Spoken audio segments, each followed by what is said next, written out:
சொந்த வீடு வாங்க ஸ்டெப் ஸ்டோனுக்கு வாங்க. Step stone. படவிழாக்கு திரிஷா வர வேண்டாம், தவிர்த்துருங்க அப்படிங்கிற மாதிரி ஒரு ரிக்வஸ்ட் வச்சிருக்காங்க. திரிஷா மேடைக்கு வரவும் அப்படின்னு சொல்லும் போது டிவிக்கேன்னு மொத்த கூட்டமும் கோஷம் எழுப்புவாங்களோ? நீங்க சொல்றது சரிதான். ஆர்ஜே பாலாஜிக்கும் திரிஷாக்கும் அந்த படப்பிடிப்பின் போது ஷூட்டிங் டயத்தில் பார்த்தீங்கன்னா சின்ன சின்ன மிஸ் அண்டர்ஸ்டாண்டிங் இருந்துச்சு. இந்த படம் நிச்சயமா சூர்யா சாருக்கு ஒரு கம்பேக்காக இருக்கிறதுக்கு நிறைய வாய்ப்பு இருக்கு. அஜித் விஜய்னா தளபதினு சொல்லுவாங்க, ஆனா நீங்க சூர்யாக்கு எந்த அடைமொழியும் கிடையாது. பார்த்துருக்கீங்களா? காரணம் என்ன அப்படின்னா சூர்யாவை அண்ணன்னு சொல்லுவாங்க. இந்த ஆர்ஜே பாலாஜியை நம்ம குறைச்சு மதிப்பிட முடியாது. ஆர்ஜே பாலாஜி கம்பேர் பண்ணியிருக்காரு. எங்க ஆர்ஜே பாலாஜி இருந்தாலும் அந்த ஸ்பேஸை அவர் ஆக்கிபை பண்ணிப்பாரு. இப்போ ஒரு ஆக்ஷன் படம் இது வரைக்கும் ஆர்ஜே பாலாஜி பண்ணதில்லை. ஸோ ஆக்ஷன் படங்களே பண்ணாத ஒரு டைரக்டரை எப்படி சூர்யா தேர்ந்தெடுத்தார்? அதுக்கான உழைப்பை கருப்புல போட்டிருப்பாரு. அந்த உழைப்பு கருப்புடைய டீசர் ட்ரைலர் நல்லாவே தெரியுது. ஃபர்ஸ்ட் லுக்லாம் பார்த்தீங்கன்னா போஸ்டர்லாம் பார்க்கும்போது வித்தியாசமா இருக்கு. அந்த போஸ்டர்லாம் ஆர்ஜே பாலாஜி மாதிரி ஆள் வில்லனா நடிச்சு டஃப் கொடுத்துட முடியுமா? அந்த கேரக்டரை ஒரு ஸ்ட்ராங்கா நிறுத்திட முடியுமான்னு ஒரு கேள்வி இருக்கு.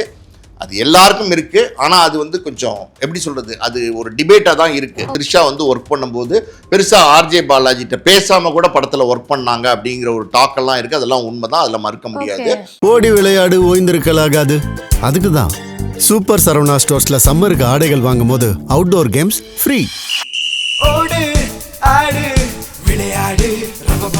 சூப்பர் சரவணா ஸ்டோர்ஸ் சம்மர் கோடையை கொண்டாடலாம்.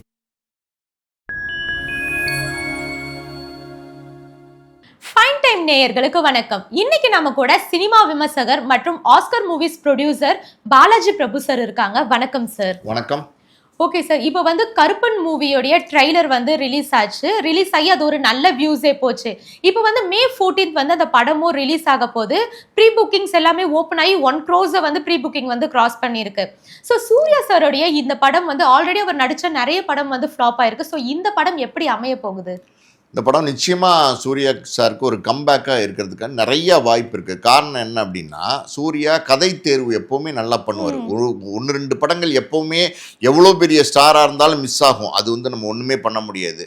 பொதுவாக பார்த்தீங்கன்னா சூர்யா வெரைட்டியான ஃபிலிம்ஸ் தேர்வு பண்ணார். நீங்கள் காக்கா ஆகட்டும், 7ஆம் அறிவு ஆகட்டும், வாரணம் 1000 ஆகட்டும், அதே மாதிரி பார்த்தீங்கன்னா நம்ம சூரரை போற்று, ஜெய் பீம், இப்படி படங்கள்லாம் பார்த்தீங்கன்னா ரொம்ப வித்தியாசமான படங்களாக இருக்கும். ஆக்ஷனும் இருக்கும், கமர்ஷியலான எலிமெண்ட்ஸும் இருக்கும், ஆனால் அதுக்குள்ளே கதையும் இருக்கும். பொதுவாக பார்த்தீங்கன்னா இந்த மாதிரி படங்கள் எப்போவுமே சக்ஸஸ்ஃபுல் ஆகும். ஸோ கருப்பு படத்தை பொறுத்த வரைக்கும் பார்த்தீங்கன்னா இது ஒரு கருப்பு சாமி அப்படிங்கிற மாதிரி ஒரு கேரக்டரில் அவர் நடிச்சிருக்காரு. இப்போ இது எப்படின்னா எல்லை சாமி, இந்த ஊரை காவல் காக்கிற சாமி, இந்த மாதிரி ஒரு கேரக்டர்னும் போது நிச்சயமா அந்த கேரக்டர்ல ஒரு பவர் இருக்கும். எப்பவுமே அந்த கேரக்டர் எப்படின்னா ரொம்ப பவர்ஃபுல்லா இருக்கும். அது ஒரு ஆக்ஷன் படத்துக்கான எல்லா எலிமெண்ட்ஸும் அந்த கேரக்டரே உள்வாங்கி இருக்கும். அதனால ஈஸியா பெர்ஃபார்ம் பண்ண முடியும். சூர்யா சாருக்கு வில்லேஜ் சப்ஜெக்ட் நீங்க பாத்தீங்கன்னா ஆறு, வேலு, சிங்கம் இதெல்லாம் பாத்தீங்கன்னா ரொம்ப நல்லா ஆப்ட் ஆகும். வில்லேஜ் படம்னா சூர்யாவுக்கு ரொம்ப ரொம்ப நல்லா இருக்கும். வாடிவாசல், அதாவது வெற்றிமாறன் சூர்யா அந்த காம்பினேஷன்ல அந்த படம் அறிவிப்பு வந்தப்ப ரொம்ப பிரமாதமாக இருக்கும். சூர்யா மட்டும் இந்த படத்தில் நடித்தாருன்னா அது ஒரு மிகப்பெரிய ஒரு படமாக இருக்கும் அப்படின்னு எல்லாரும் எதிர்பார்த்தாங்க. ஆனால் சில காரணங்கள்னால அது ட்ராப் ஆயிடுச்சு. இன்னும் கூட என்ன சொல்கிறாங்கன்னா ட்ராப் ஆகலை, நிச்சயமாக அந்த படம் மறுபடியும் தொடங்கும்.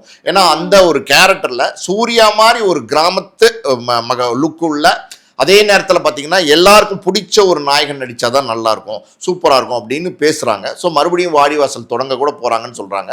அந்த காரணமே பார்த்தீங்கன்னா சூர்யா அந்த கதாபாத்திரத்தில் நடித்தா தான் நல்லாயிருக்கும் அப்படிங்கிறதுனால. இன்னொரு பக்கம் நம்ம கருப்பை பற்றி பேசிகிட்டு இருக்கும்போது பார்த்தீங்கன்னா இதுக்கு முன்னாடி சூர்யா கங்குவா, அதுக்கப்புறம் ரெட்ரோ, பல படங்கள் சூர்யா படங்கள் தோல்வி ஆயிடுச்சு. அது காரணம் என்ன அப்படின்னா, என்னதான் நீங்கள் கதை தேர்வு செஞ்சாலும் சில நேரங்களில் எல்லாம் அமைஞ்சு வரணும். சினிமாவை பொறுத்த வரைக்கும் அப்படின்னா A to Z அமைஞ்சு வரணும். ஒரு நல்ல கதையாக இருக்கும், ஆனால் அது சரியாக எடுக்கப்படாமல் இருக்கும். ஒரு நல்லா இல்லாத சுமாரான கதையாக இருந்தால் கூட பார்த்தீங்கன்னா பல நேரங்களில் மசாலா ஐட்டம்ஸ் எல்லாம் வச்சு ஆடியன்ஸ்கிட்ட போய் ரீச் ஆயிரும். ஸோ இந்த படத்தை பொறுத்த வரைக்கும் இது சூர்யாவுக்கு மிகப்பெரிய ஒரு கம்பேக்காக இருக்கும், மிகப்பெரிய ஒரு பேர் எடுத்து கொடுக்கும்ன்ற ஒரு நம்பிக்கை சூர்யாவுக்கு இருக்குது. ரொம்ப முக்கியம் என்னென்னா சூர்யாவுக்கு அந்த நம்பிக்கை இருக்குது.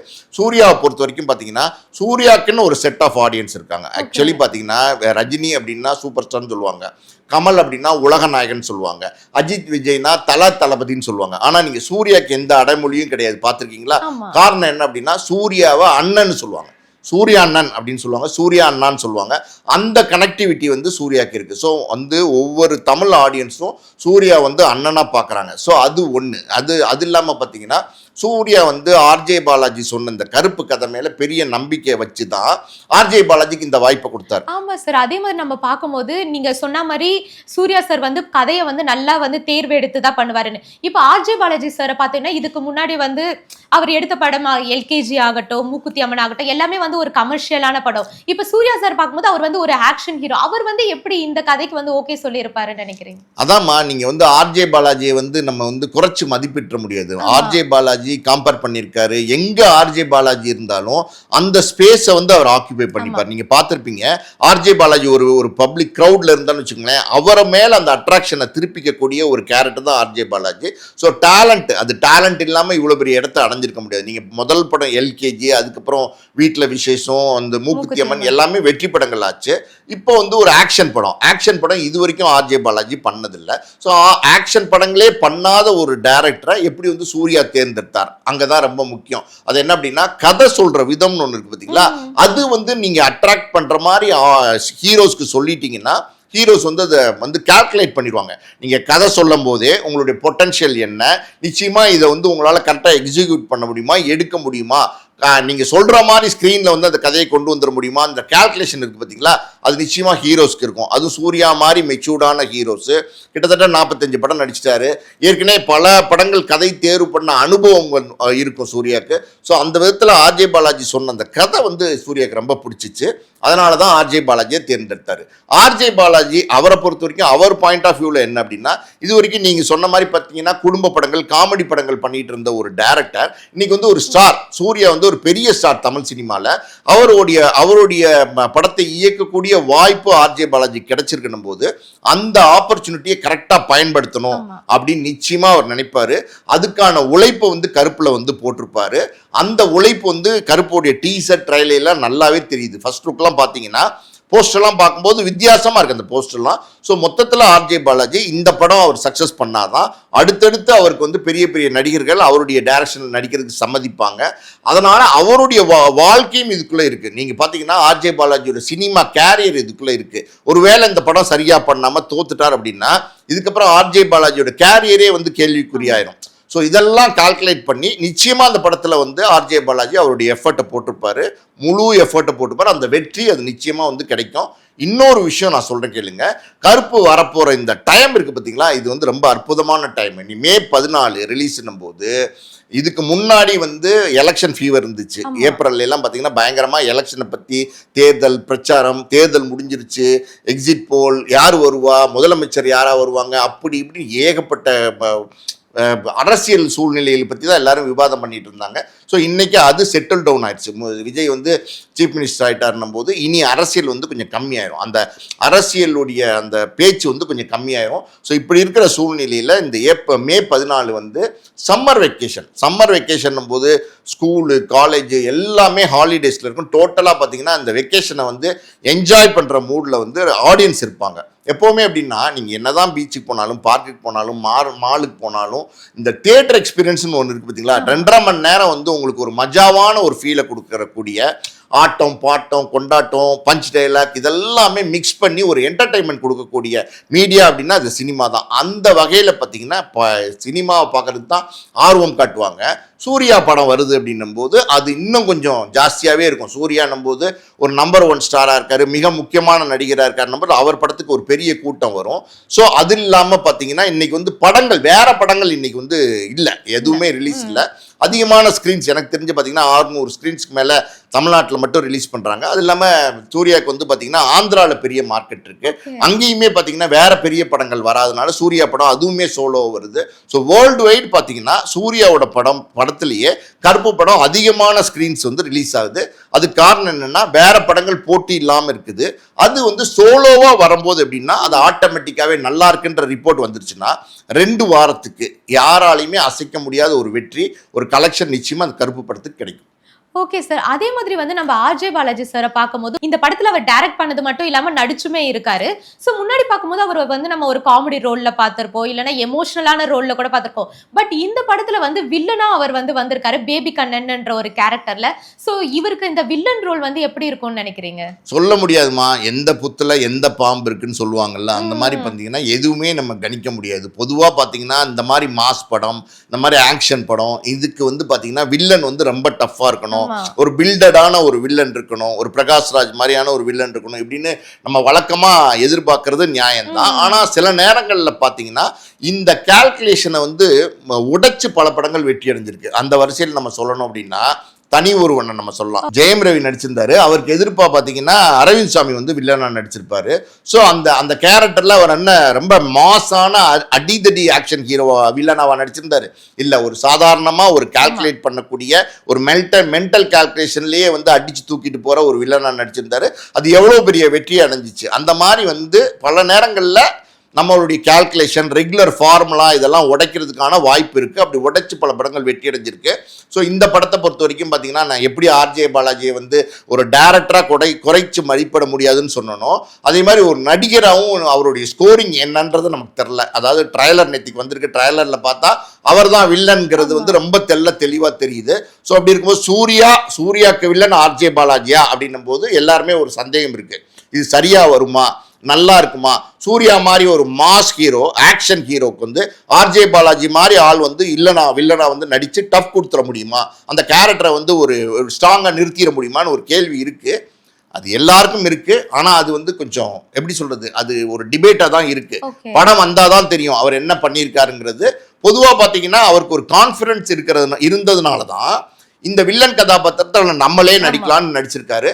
ஸோ அந்த நம்பிக்கை பொய்க்காதுன்னு நான் நினைக்கிறேன். Okay sir. அதே மாதிரி வந்து இந்த படத்துல த்ரிஷா அவங்களுமே வந்து நடிச்சிருக்காங்க. இப்ப ரீசெண்டா வந்து அந்த படத்துடைய ஆடியோ லான்ச்சுமே நடந்துச்சு. ஆனா அந்த ஆடியோ லான்ச்ல வந்து த்ரிஷா அவங்க வந்து கலந்துக்கல. சோ அதுக்கு வந்து என்ன காரணம்னு பார்க்கும்போது வந்து நிறைய பேர் என்ன சொல்றாங்கன்னா ஆர்ஜே பாலாஜிக்கும் த்ரிஷாக்கும் ஏதோ ஒரு பிரச்சனை இருக்கு, அதனாலதான் வந்து அவங்க ஆடியோ லான்ச்ல கலந்துக்கல அப்படின்ற மாதிரி சொல்லியிருக்காங்க. சோ இதை நீங்க எப்படி பாக்குறீங்க? நீங்க சொல்றது சரிதான். ஆர்ஜே பாலாஜிக்கும் த்ரிஷாக்கும் அந்த படப்பிடிப்பின் போது ஷூட்டிங் டயத்துல பாத்தீங்கன்னா சின்ன மிஸ் அண்டர்ஸ்டாண்டிங் இருந்துச்சு. சொல்ல போனா பாத்தீங்கன்னா த்ரிஷா வந்து ஒர்க் பண்ணும்போது பெருசா ஆர்ஜே பாலாஜிட்ட பேசாம கூட படத்துல ஒர்க் பண்ணாங்க அப்படிங்கிற ஒரு டாக் எல்லாம் இருக்கு. அதெல்லாம் உண்மைதான், அதுல மறுக்க முடியாது. ஆனா சமீபத்துல பாத்தீங்கன்னா ஒரு பொது விழா, சினிமா விழால ஆர்ஜே பாலாஜி த்ரிஷா ரெண்டு பேருமே நேருக்கு நேர் சந்திச்சுக்க கூடிய ஒரு ஆப்பர்ச்சுனிட்டி அமைஞ்சிருக்கு. அந்த நேரத்தில் பார்த்தீங்கன்னா ரெண்டு பேரும் மனசு விட்டு பேசியிருக்காங்க. ஒருத்த வந்து கை கொடுத்து மனசு விட்டு பேசியிருக்காங்க.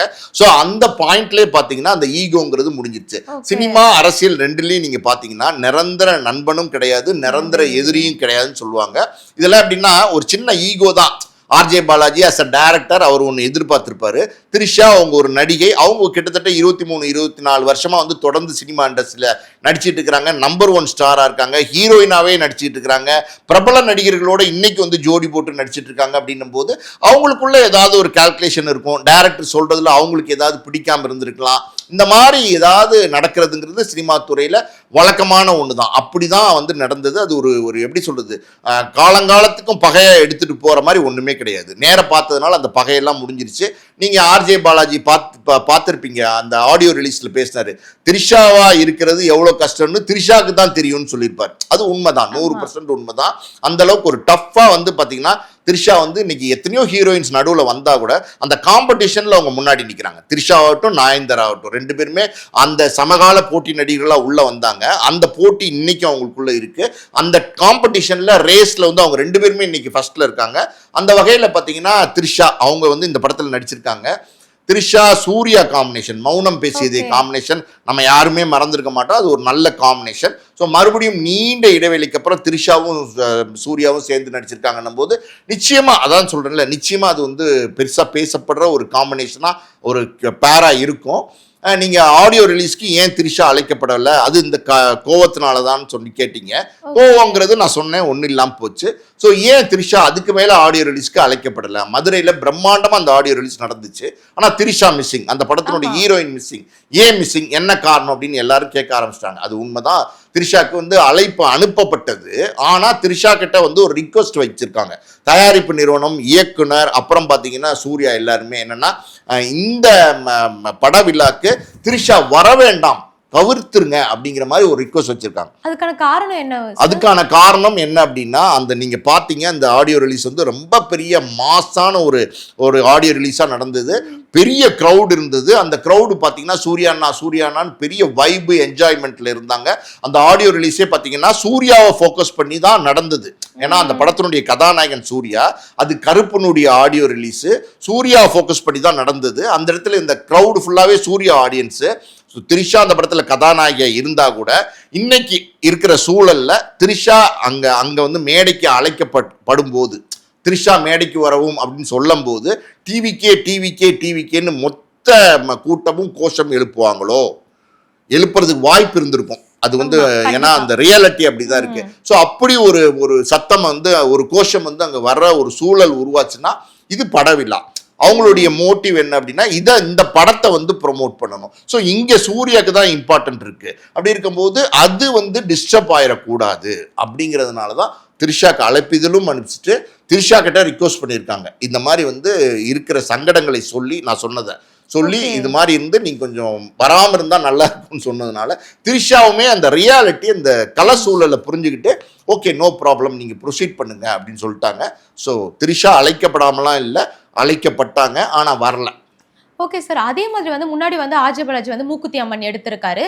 அதுக்கப்புறம் த்ரிஷாவை வச்சுமே மாசாணி அம்மன் ஒரு படம் எடுக்கிறதா இருந்தது. அது வந்து ஃப்ளாப் ஆயிடுச்சு. ஸோ அதுக்கு என்ன காரணமா இருக்கும்னு நினைக்கிறீங்க? அந்த படம் வந்து எடுக்கப்படவே இல்லை. ஸோ அதுக்கான காரணம் என்னவா இருக்கும்? பல பெரிய படங்கள் பூஜை போடுவாங்கம்மா, அதுக்கப்புறம் பார்த்தீங்கன்னா தொடங்குவாங்க, ஷூட்டிங் எல்லாம் கூட போவாங்க. ஆனால் ஏதோ சில காரணங்கள்னால பார்த்தீங்கன்னா அது வந்து ட்ராப் ஆயிரும். அது என்ன காரணம்னு நம்ம சொல்ல முடியாது. மேபி ப்ரொடக்ஷன் ஃபைனான்ஸ் உடைய ஸ்ட்ரெயினாக இருக்கும், இல்லைன்னா அந்த நடிகர்களுடைய தேதி வந்து தொடர்ந்து கிடைக்காத சூழ்நிலை இருக்கும், இல்லைன்னா அந்த இயக்குனர் சொல்கிற கதை வந்து பெருசாக வலுவாக இல்லாமல் இருந்திருக்கும். ஆரம்பிக்கும் போது வந்து சரி ஆரம்பிக்கலாம்னு நினச்சி ஆரம்பிச்சிருப்பாங்க, ஒரு மாஸ் பேக்கேஜாக இருக்குது பார்க்கலாம்னு நினச்சி ஆரம்பிச்சிருப்பாங்க. உள்ளே போகும்போது பார்த்தீங்கன்னா அதனுடைய பிஸ்னஸ் வந்து இவ்வளோதான் நடக்கும், இது இவ்வளோ செலவு பண்ண வேண்டியிருக்கும், இவ்வளோதான் பிஸ்னஸ் நடக்கும், அப்படியெல்லாம் வந்து கால்குலேட் பண்ணும்போது இதை ட்ராப் பண்ணிடலாம் அப்படிங்கிற ஒரு சூழல் வரும். சினிமாவில் என்ன காரணத்துக்காண்டி ஒரு படம் தொடங்கப்பட்டது, என்ன காரணத்துக்காண்டி ட்ராப் பண்ணப்பட்டதுங்கிறது நம்ம சொல்லவே முடியாது. பல காரணங்கள் உள்ளுக்குள்ளே இருக்கும். அந்த மாதிரி தான் நீங்கள் சொன்ன மாதிரி அந்த மாசாணி அம்மன் வந்து பூஜையெல்லாம் போட்டு தொடங்கினாங்க, திரிஷா ஹீரோயினாக நடிக்கிறதா இருந்தாங்க. ஆனால் அது வந்து ட்ராப் ஆயிடுச்சு. அதுக்கு வந்து ஸ்பெஷலாக காரணம்லாம் நம்ம தேட வேண்டியதில்லை. பல நேரங்களில் இயல்பாக சினிமாவில் வந்து தொடங்கப்படுற எல்லா படங்களும் வந்து தொடர்ந்து நடக்கிறது இல்லை. அது வந்து அது காரணங்கள் வந்து பெருசாக நம்ம தேடி போக வேண்டிய அவசியம் கிடையாது. Okay sir. இப்போ வந்து நான் ஆல்ரெடி சொன்ன மாதிரி வந்து கருப்பு படத்துடைய புக்கிங்ஸ் வந்து ப்ரீ புக்கிங்ஸ் ஓப்பன் ஆயிடுச்சு. 1 crore வந்து 20 ஹார்ஸ்லேயே வந்து 1 crore வந்து தாண்டிடுச்சு. ஸோ இந்த படம் வந்து ஒரு பாக்ஸ் ஆஃபீஸ் ஹிட் கொடுக்குமா? நிச்சயமாமா. ஒரு படம் எப்படின்னா எந்த படமாக இருந்தாலும் எந்த நடிகரும் அந்த தயாரிப்பாளரும் அந்த இயக்குனரும் அதில் பங்கு பெறுற எல்லாருமே இந்த படம் வந்து நல்லா வரணும்னு தான் வந்து தொடங்குவாங்க. யாராவது வந்து இது நல்லா வர வேண்டாம்னு நினச்சி தொடங்குவாங்களா? அப்படி கிடையாது. சினிமாவை பொறுத்த வரைக்கும் எப்படின்னா நீங்கள் கணிக்கவே முடியாது எது மிகப்பெரிய வெற்றி படமாக மாறும், எது மிக பெரிய வெற்றி படமா மாறும் அப்படிங்கிறது நீங்க கணிக்கவே முடியாது. ஒரு ரஜினிகாந்த் படமோ கமலஹாசன் படமோ விஜய் அஜித் படமோ அது வந்து பெரிய படம் நம்ம எந்த காலத்திலுமே சொல்லிட முடியாது. ஒரு சாதாரண புதுமுகம் நடிச்சு வெளியில வர படம் கூட அதையும் தாண்டி பண்ணக்கூடிய கலெக்ஷனை பல நேரங்களில் நம்ம பார்த்துருக்கோம். பிரதீப் ரங்கநாதன் தொடர்ந்து வந்து ஹேட்ரிக் கொடுத்துட்டு இருக்காரு. 3 படங்கள் 100 கோடியை தாண்டி கலெக்ட் பண்ணிருக்கு. ஏன் பிரதீப் ரங்கநாதன் நீங்க கென் கர்னாஸ் எடுத்துங்க, யூத்னு ஒரு படம் முதல் படம் நடிச்சார் ஹீரோவா. அந்த படம் அதனுடைய காஸ்ட் ஆஃப் ப்ரொடக்ஷன் பார்த்தீங்கன்னா ஒரு 5 கோடி தான் சொல்றாங்க. ஆனால் அது கலெக்ட் பண்ணி ரெக்கார்ட் பண்ணது எவ்வளோ தெரியுமா? கிட்டத்தட்ட 75 கோடி ரூபான்றாங்க. நான் சொல்றது வந்து இந்த எப்படி சொல்றது satellite, OTT, world wide collection, other language, audio எல்லாம் சேர்த்து 75 கோடி ரூபா வந்து ரெவன்யூ வந்து கொடுத்துருக்கு அப்படிங்கிறாங்க. ஸோ இது அன்பிலீவபிள். இது எங்கேயுமே நடக்காது. எங்கே நடக்கும் அப்படின்னா சினிமாவில் நடக்கும். என்ன வேணாலும் சினிமாவில் நடக்கும். ஒரு அதாவது வந்து கிட்டத்தட்ட 400 கோடி ரூபா போட்டு ஒரு படம் எடுத்தீங்கன்னா கூட அதில் வந்து ஒன்றுமே வராத ஒரு சூழலும் இருக்கும். ஒரு 1 கோடி ரூபாய்க்கு ஒரு படம் எடுத்தீங்கன்னா அது 400 கோடி ரூபாயே கூட கலெக்ட் பண்ணிடும். அதுதான் சினிமா, அதுதான் மேஜிக்கு. அந்த வகையில் பார்த்தீங்கன்னா நம்ம எந்த படத்தையுமே கணிக்க முடியாது. கருப்பு அதனுடைய டீசர் ட்ரைலர்லாம் பார்க்கும்போது அது நல்ல டீசெண்டாக இருக்கு. அது சூர்யாவுக்கு அந்த மாதிரி ஒரு பவர்ஃபுல்லான ஆக்ஷன் கதையெல்லாம் நல்லா பொருந்தும், கிராமத்து கதை நல்லா பொருந்தும். நீங்கள் பார்த்தீங்கன்னா அவர் வந்து பார்த்தீங்கன்னா ஒரு மாதிரி பவராக வந்து ஆக்ட் பண்ணியிருக்காரு. ஸோ இதெல்லாம் அவருடைய எஃபர்ட்ஸு, டோட்டல் யூனிட்டோட எஃபர்ட்ஸ் எல்லாமே இருக்குது. சாய் அபேங்கர் நம்ம மறந்துட்டோம், அவரை பற்றி பேசாமல் இருக்க முடியாது. ஏன்னா நல்ல young music director, young talent. முதல் படம் கருப்பு தான் கமிட் ஆகிறாரு. கருப்புக்கு முன்னாடி அவருக்கு வந்து பார்த்தீங்கன்னா ஏகப்பட்ட படங்கள் கமிட் ஆகி டியூடெல்லாம் ரிலீஸ் ஆயிடுச்சு. இன்னும் சொல்லப்போனால் ஆர்ஜே பாலாஜி அந்த ஆடியோ ரிலீஸில் சொல்லியிருக்காரு 73 படம் என்னமோ வந்து சாய் சாய் அபியங்கர் கமிட் பண்ணியிருக்காருன்னு. ஓகே. அப்படி ஒரு யங் டேலண்டா இன்னைக்கு இருக்கிற பெரிய பெரிய நிறுவனங்கள், நம்ம உதாரணத்துக்கு சொல்லணும்னா அட்லி அல்லு அர்ஜுன் நடிக்கிற அந்த சன் பிக்சர்ஸ் தயாரிக்கிற படம் அது 900 கோடிக்கு தயாரிக்கிறாங்க. அந்த படத்துக்கு சாய் அபியங்கர் வந்து மியூசிக் டைரக்டரா போட்டிருக்காங்க. ஸோ அந்த ஒரு கான்ஃபிடென்ட், அந்த நம்பிக்கையை வந்து குறுகிய காலத்திலே சாய் அபியங்கர் வந்து ஏற்படுத்தியிருக்கிறாரு. அது உண்மையாலுமே யங் டேலண்டட் தான், அதில் எந்த மாற்று கருத்தும் கிடையாது. ஸோ மொத்தமாக பார்த்தீங்கன்னா ஆல் டுகெதர் படம் சினிமாவில் பார்த்தவங்க கருப்பு ரொம்ப நல்லா இருக்குன்னு தான் சொல்கிறாங்க. ஸோ வந்து ரிலீஸ் ஆகி ஃபஸ்ட்டு ஷோ பார்த்தா தான் ஆடியன்ஸ் வந்து எப்படி அதை என்ஜாய் பண்ணுறாங்கிறது நமக்கு தெரியும். அதுக்கப்புறம் தான் இது வந்து 100 கோடியை தாண்டுமா 200 கோடியை தாண்டுமா அந்த டிபேட்லாம் நம்ம பண்ண முடியும். ஓகே சார், இவ்வளவு நேரம் எல்லா கேள்விக்கும் ரொம்ப பொறுமையாவோ தெளிவாவோ பதில் சொன்னதுக்கு நன்றி சார். நன்றி.